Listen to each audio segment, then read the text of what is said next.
1947 সালে মানুষ লড়াই করেছিল দেশের স্বাধীনতা নিয়ে, কিন্তু আজ 2024 সালে দাঁড়িয়ে মানুষ লড়াই করছে নারীদের স্বাধীনতা নিয়ে।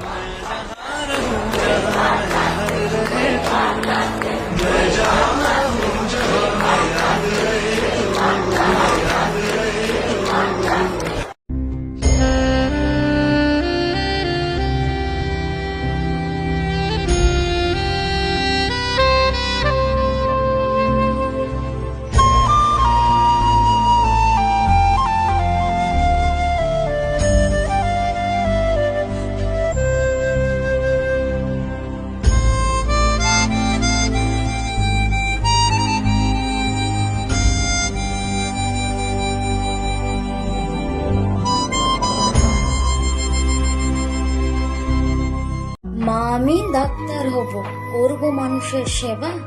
এই দেশে মানুষের মুখোশে জানোয়াররা ঘরে। যদি জানতো সে বোকা, রাতে ছিলেও ডিউটি তার, রোগীর দেখাশোনা করছিল সে। সেমিনারে রুম থেকে পাওয়া যাবে তার অর্ধনগ্ন মৃতদেহ। এটা কি ভেবেছিল সে?